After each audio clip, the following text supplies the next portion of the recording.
High বন্ধুরা, কেমন আছো তোমরা সবাই? আশা করি খুব ভালো আছো। আমিও খুব ভালো আছি। আবারও চলে এসেছি আরও একটি নতুন ব্লগ নিয়ে।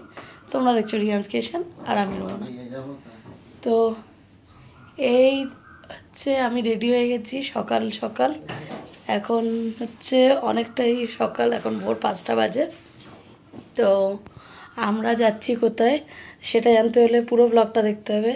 আজকে তোমাদের সাথে শেয়ার করব পুরো ব্লগে যে আমরা কোথায় যাচ্ছি। তো চলো দেখতে থাকো আজকের ব্লগটা। তো আমরা তিনজনে বেরিয়ে পড়েছি, গাড়ি এসে গেছে, গাড়িতে উঠে পড়েছি। এটা হচ্ছে আমার জামাইবাবুর গাড়ি। তো দেখতেই পাচ্ছ, ওই দেখো পিছনে মা আমাদের টাটা করছে। তো চলো যাই। তো দেখো ভোরবেলা যেহেতু বললামই 5টা বাজে, এখন মোটামুটি 5টা 15 মতো। তো খুব একটা গাড়ি টাড়ি চলছে না, বেশিরভাগই লরি। তো এখানে জামাইবাবু চালাচ্ছে। তো মোটামুটি আমরা দেখতেই পাচ্ছি চলে এসেছি হাওড়া ব্রিজে। এখানে যা ওই লোকরা পায়ে হাঁটাই দেখতে পাচ্ছি, খুব একটা গাড়ি এখানেও নেই।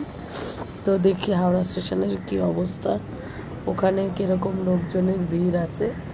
আশা করি থাকবে অনেকেই, আমরা যেই গন্তব্যে যাচ্ছি সবাই মোটামুটি যাচ্ছে। তো চলো যাই। দেখতে পাচ্ছ হাওড়া স্টেশনে ঢুকে গেছি, এখানেই আমরা নেমে পড়েছি।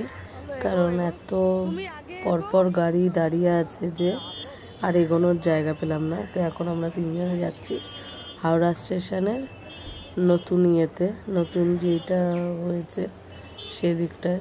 তো চলো যাই। আর একটা হচ্ছে, আমরা যে ট্রেনে যাওয়ার কথা ছিল সেটা একটু লেট হয়ে গেছে। তো দেখতেই পাচ্ছ সব ওয়েটিং রুমে ওয়েট করছে। তো আমরা ভাবছি একেবারে প্ল্যাটফর্মের দিকেই এগিয়ে যাব, কারণ এখান থেকে আবার প্ল্যাটফর্মে যেতে অনেকটা। তো চলো প্ল্যাটফর্মে চলে এসেছি। ওদিক দিয়ে দেখো ট্রেনগুলো বেরোচ্ছে, কিন্তু আমাদের ট্রেনের কোনো পাত্তা নেই। প্রায় 1 ঘন্টা ধরে বসে আছি আমরা। তো দেখি কতক্ষণে ট্রেন দেয়। তো এই যে ট্রেন এসে গেছে, এবার এটাতে করেই আমরা যাব। তো বলে দিই আমরা কোথায় যাচ্ছি। আমরা যাচ্ছি হচ্ছে দীঘায়। তো অনেক দিন ধরেই প্ল্যান করছিলাম যে একটু দীঘা ঘুরতে যাবো, বাট হয়ে উঠছিল না তোমাদের দাদার কাজের ইয়েতে। তো ফাইনালি আমরা দীঘার উদ্দেশ্যে বেরোতে পেরেছি। তো চলো ট্রেনে আগে উঠে পড়ি। সিট খুঁজতে খুঁজতে প্রচণ্ড পেছনে, মানে সামনের দিকে। তো দেখো আমরা তিনজন সিটের বসে পড়েছি। আর এখানে যেহেতু রোদ্দুরও সকাল সকাল উঠেছে, আলস্য কাটছে, আর বাবার সাথে একটু ইয়ার্কি করছে। তো ট্রেনেও ঘন্টাখানেক বসে থাকার পর ফাইনালি ট্রেন ছেড়েছে। তো চলো ঠাকুরের নাম নিয়ে বেরিয়ে পড়ি।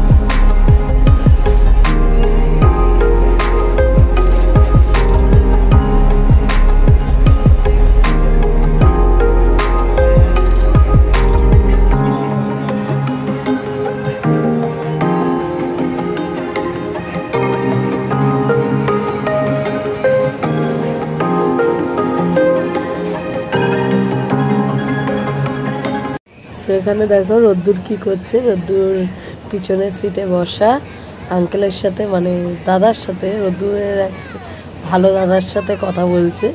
আর আমাকে ঘুরে ঘুরে বলছে, মা এটা বলছে বলো, এটা উত্তর দাও বলো।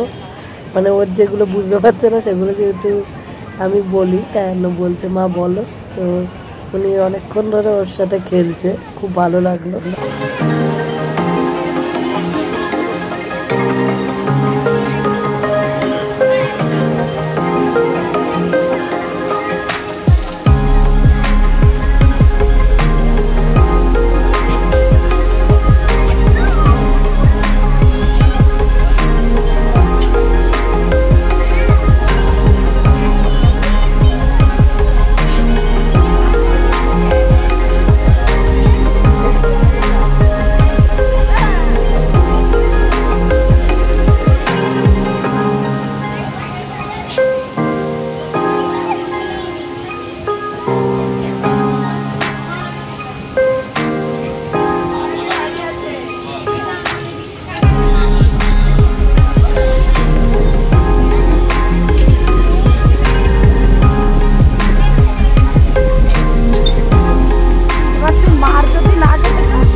ফাইনালি দীঘা এসছে, আমাদের ডেস্টিনেশন এসছে। এখানে একটু দুষ্টুমি করছিল, আর তো আমাদের লাগেজও নামানো হয়ে গেছে। তো দেখতেই পাচ্ছ প্ল্যাটফর্মে সবাই ট্রেন ঢুকছে। মানে আজকে প্রচণ্ড হেক্টিক ডে গেছে, কারণ সেই সকাল না, ভোর 5টার সময় বেরিয়েছি, আর এখন বাজে মোটামুটি 2টোর কাছাকাছি, মানে 1:40 কি 45, তখন আমাদের ট্রেন দীঘা স্টেশনে ঢুকলো। তো চলো আজকের ব্লগটা এখানেই শেষ করছি, আবার দেখা হবে আরও একটি নতুন ব্লগে। ততক্ষণের জন্য টাটা।